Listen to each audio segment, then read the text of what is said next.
Good morning, everyone. Sorry about that. I was about a minute in and my internet died. I don't have no idea why. So this is take 2 for Coffee with the Preacher. So like I was saying,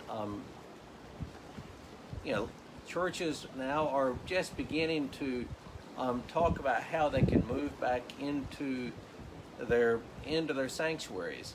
I will point out that churches have not been closed. They've just had to change how they do things. But the churches themselves haven't been closed. The churches are the people. The church is the body of Christ, which is the people, and nothing actually closes the church. But we have been forced to move out of our sanctuaries, and so churches now are beginning to move back into their sanctuaries for worship, and as many of you know, we'll be moving back into ours this coming Sunday, the 28th. And the timing varies depending upon where the church is and what the particular needs, wishes of that church are. But we've decided to move back in this Sunday, the 28th, and I am really, really excited to see many of you there on the 28th. So my point this morning, or my purpose this morning, is just sort of talk through, what we'll be doing this Sunday and how things will be a little different. When we go back to public worship on this Sunday, it can't be the way we left it in March. That wouldn't be safe. Going back into public worship in churches is more than simply turning the AC down and flipping the lights on. We're going to have to do things differently for a while until this virus passes, and hopefully that won't be too long. And so, just in general, let's talk through this. First, what do you know about the virus? How it spreads is primarily via aerosol. The droplets from people coughing, etc. And aerosols, every time we speak, we project aerosols that come out of our mouth. Remember what Jesus said, it's not what goes in your mouth that makes you unclean, but what comes out reveals whether you're unclean. So it is in this case with the virus. And we know that the aerosols in normal conversation project out about 6 feet or so, hence the need for the social distancing of about 6 feet. But not every time we open our mouth does those aerosols go 6 feet. If you are speaking really loudly or yelling, they're going to go farther. If you're singing, they will go farther. So you can be inside and be speaking 6 feet and 6 feet apart, and you should be okay. But if you're singing near each other 6 feet apart, you're not okay because those aerosols go much farther. So we won't be doing congregational singing, which I hate because I love it. But we know that this virus spreads primarily via aerosol. It can spread through contact with items, but that is sort of a secondary means of transmission. We know that it is very contagious, it's virulent, it spreads very rapidly, very easily, and that people can have it. Many people have it, and their symptoms are so mild they hardly ever know they're sick, and this same virus in somebody else can kill them, which is particularly nasty. And in particular, we know that those over 65, those with underlying health conditions, are most at risk for a serious illness with this. If you're younger, in many cases, you're going to have a very mild case, but the same virus that may be very mild in somebody young could be lethal to somebody who is older, who has compromised immune system, health issues. So, what are we doing?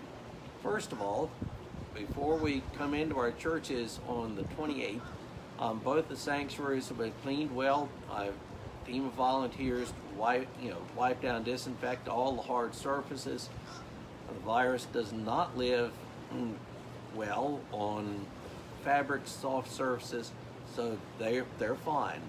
But just an abundance of precaution, we are going to wipe down, disinfect all the hard surfaces in the sanctuary. So that will have done before you move into the sanctuaries before you come in on the 28th.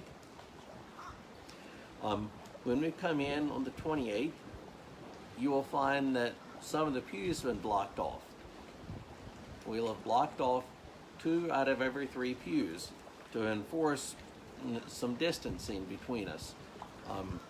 Families, of course, can sit together, and otherwise, sit 6 or 7 feet apart. We will ask you to wear a mask when you come. We're going to ask you to wear a mask.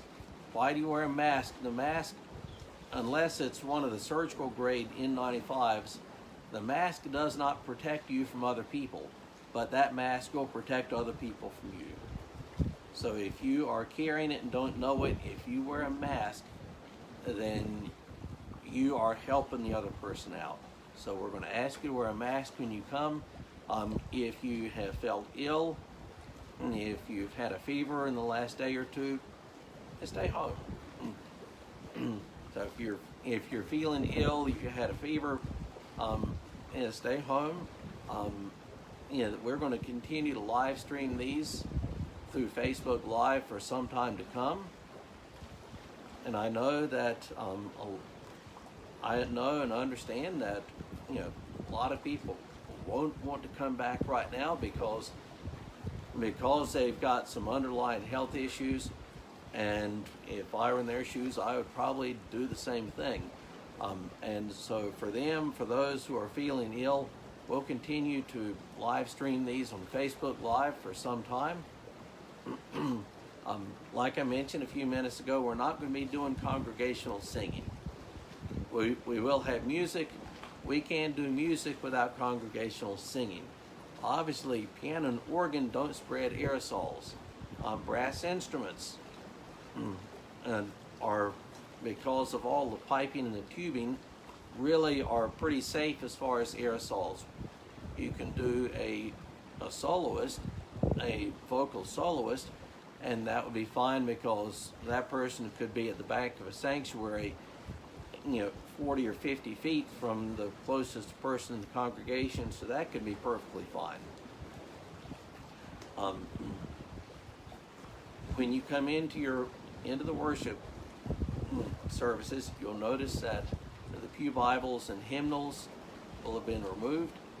And again, that's an abundance of precaution. Surface contact is a secondary means of transmission as best I can tell. But still, abundance of precaution. They've been removed for the time being. So this service, for a while now, the services will be BYOB, bring your own Bible. Also, when you come, we will ask you to sit sort of the same place each week. Most churches, everywhere, people do it anyway. So this time, with the preacher's blessing, sit the same place each week. And we'll actually give you a note card, so when you come in, you put the note card in the name, where you're sitting, come back to the same spot next week and the next week. For the time being, I won't be standing at the door to shake hands and hug necks and that sort of stuff, which preachers all over the place do.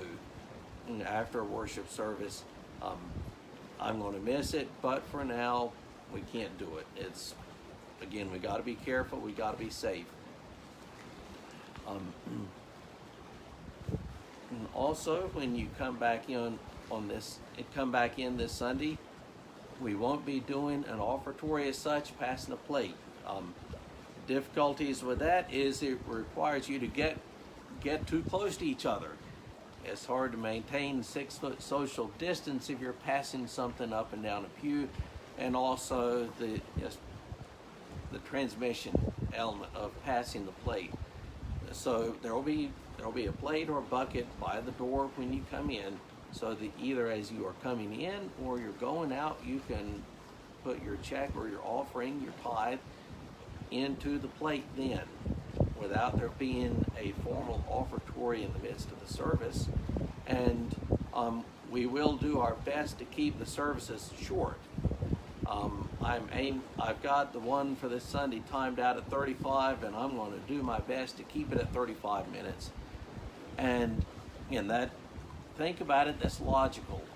The length of time that you were together with other people, the lesser the likelihood of anything being transmitted in case somebody there has the virus but doesn't know it. What we've aimed at is creating protocols and procedures so that even if somebody's there who has it, nobody else will get it. That's the whole point of this. Anyway, I am looking forward very much to seeing you back in worship this Sunday. When we did the communion services a couple of weeks ago, it was so good to actually see people's faces. It was so good to see people's faces, and I realized just how much I'd missed it. I mean, I see some of you on Facebook, but actually being in the same room together it was so good, and I really, really enjoyed that. And I'm going to look forward to seeing some of you again this Sunday in worship. So I guess just to recap, it'll be different. It'll be different. You won't be singing. We'll be sitting 6 or more feet apart, except for our family members. We won't be shaking hands and hugging necks after the service. We won't be passing the plates for an offertory. And those are things that are normally an important part of any worship service, but we've just got to figure out a new way to do things temporarily. Don't know how long this will last. Hopefully a matter of weeks. If it has to be longer than that, so be it. We're going to do what we need to do to be safe. And like I've said before, we're going to keep live streaming, doing Facebook Live with these services for the foreseeable future. For those who, by virtue of age or health, don't feel like coming back to worship on this Sunday, or others who are ill and feel like they probably need to stay at home out of caution, don't worry about it. You have not missed a thing. For the foreseeable future, we'll keep live streaming, Facebook Live, and then plopping it up to YouTube. If you have any questions about this, shoot me an email, shoot me a text. You can call the church office there at First. We've got a part-time secretary who's been hired, who is fantastic. Her name is Denise. But just if you have particular questions about this, what we're doing, let one of us know, and we'll do our best to answer them. And otherwise, I hope you have a great rest of your Wednesday.